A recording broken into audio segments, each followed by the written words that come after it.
All of Johnny Somali's lies are going to be exposed. This is a Legal Mindset where we teach you to be your own judge. I'm Andrew Esquire, American attorney who's been documenting the Johnny Somali case from beginning to end. And I am very glad that we're getting to an era now that Johnny Somali is in the detention center. He's in custody behind bars. It looks like he's going to be there for a year. We are documenting the lies and the allegations and all of the things he said which were not true. And that's coming out right now in footage, in links, over X, everywhere. But we're also going to get a documentary which goes back and takes a look at the Johnny Somali saga and really pulls us through all of the crazy antics as well as how he was wrong every step of the way. So we're going to get into that today. Let me play this first clip. You guys may have seen this before, but this little bit is from him with his lawyer and talking about whether or not he goes to jail. 100 hours. Does he think that this charge will have any jail time?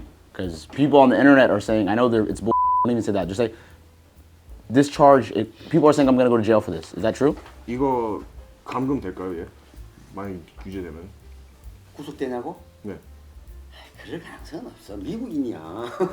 What do you say? 그래. He's saying that 근데 저번에 Probably 처음에 not, because 얘기했잖아. you are an 미국인은 American. 탐으로 하지. So once again, you're starting out by saying, hey, look, he's not going to go to jail. Nothing's going to happen. It's going to be absolutely fine. But we all know that's not the case. And as we're going to see in this upcoming documentary where we have a new clip that just dropped, it is further exposing how this is an absolute lie. Here we have a clip from the upcoming production by Culture Brat Productions, a documentary called IRL, which should be dropping in the next coming months. Let's play the clip.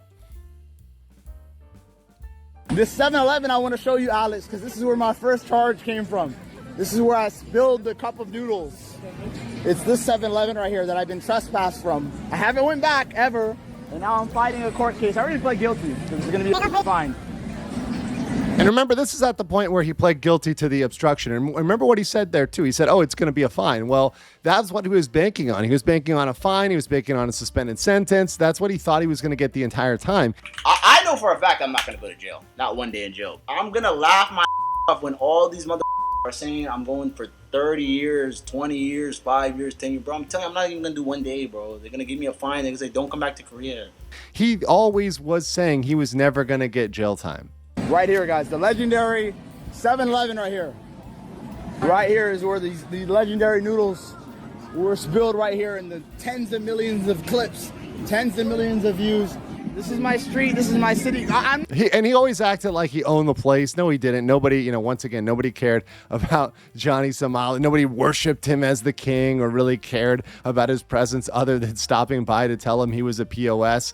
But beyond that, we know that this whole narrative that he had about it just being the cup of noodles was wrong. There were 8 charges. That noodle incident was only one of them. And mind you, it wasn't just for the noodles itself. It was for arguing with, demeaning, yelling at the poor elderly worker who was telling him, hey, you need to leave, you need to get out of here, you can't be doing that. Sorry, I'm black. I'm not gonna drink nothing. I don't drink. Here, no drink.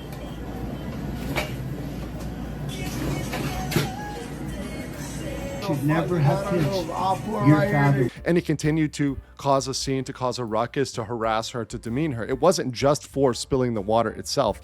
There was more than that. But let's continue here, and you're going to see just how wrong Johnny Somali ends up. I'm not going inside the 7-Eleven, guys. I got an open case with the 7-Eleven order. I already offered the settlement money. I told the motherfucker I'll give you 500,000 won. Just go cut the I spilled a noodle cup and I fucking cleaned it up drunk. My bad. An email. Well, and whether or not he made that settlement offer is up in the air, but they obviously didn't take that. There was no settlement with any of the victims other than the one with Youngman, which really only went down because Youngman was also facing criminal charges and he wanted to get out of a harsher punishment. But it was very ironic because Youngman did an interview with me where he cursed out Johnny Somali, threatened to fight him, said he hated him, said it was the worst thing ever, he's disgusting. So it's very hypocritical on Youngman's part, but the guy was facing criminal charges. So let's see here. So we're going to get a live update, which was coming from me because I was reporting these things as they were going down. So Johnny Somali was getting his updates from me as we tracked his court case because we had his court information the entire time, and we're giving factual updates as everything went down. Someone saying on March 25th you were indicted for a crime which carries a mandatory prison sentence. Let's see it. Let's see Copies of it. the indictment were sent to you and your lawyer. Let's see it. It's probably that AI bull. Yeah, see, every time he was saying it's AI BS, it's not true, it's legal mindset making stuff up, AI, whatever. He always was talking smack, saying nothing would ever come of this. And at the end of the day, something big did come of this. He's behind bars, not having a good time, according to all instances that we know, all reports we can get from all the sources we have. He is not having a good time behind bars. Once again, he thought it was BS. Talking about that. If somebody posted an AI image of me kissing somebody in my Discord, I promise you, my paid lawyers have already seen it. We heard the advice from his paid lawyer earlier. There's a reason why I played that clip. We heard the advice from the paid lawyer, and what his paid lawyer just wasn't taking it seriously. His paid lawyer was literally gassing him up, saying he's an American, he can't go to detention here, which is not true. We actually interviewed an American who went to prison, who went to the detention center, etc. It happens to many Americans that act up in Korea. So that whole idea that you have some sort of blanket immunity from prosecution in Korea because you're an American, well, that's now been dispelled. Even with the initial sentence of 6 months and now with the appeal extending it to 1 year, even if you think that's light, still, he's behind bars. That's factual. Ain't nothing coming out of that bull. We have an absolutely new charge which has been merged in. This is the first time I can come to you with confidence and say we have mandatory prison time on the board. Thank you, chubbier legal mindset. I appreciate that immediate update. Some of you have guessed this, but it is related to the deep fakes. This was what he flashed and let us know, hey, I have a deep fake that's been sent to the prosecutor in February. And this was the crazy thing, like because he can't read Korean, and I guess because Hank wasn't communicating that, hey, bro, yeah, you flashed this and you let us know, you gave us the information, you handed the information away when you were going through papers, when you were posting stuff on your Discord, when you were sharing stuff with other people on the internet, right? We got all the information. We had every single piece of information going along the board along the way. So you told on yourself, bro. And that's how we had this accurate information and accurate reporting the entire time. And his complete ignorance of the Korean system was one of the things that brought him down, because he had no idea how it really works. And he was relying on people that were not giving him a fair and accurate picture of the Korean justice system. Violation of the special. There's the deepfake with Hank and Youngman. Once again, pretty vile, right? Pretty bad. And he also had, of course, the one with Bong Bong. Act on the punishment of violence crime. Johnny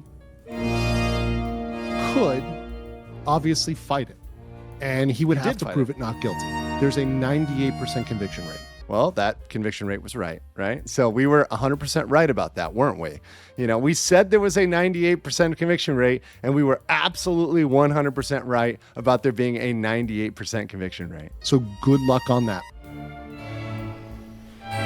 All right. Very much looking forward to this documentary, guys. IRL, it's going to be a good piece by Culture Rat Productions. I hope everybody will eventually check that out when it comes out. And also, make sure you guys get your cabbages if you haven't gotten a cabbage plushie. They're very adorable. The link is in the description. It'll be in the pinned comments as well. And I will catch you on the next one.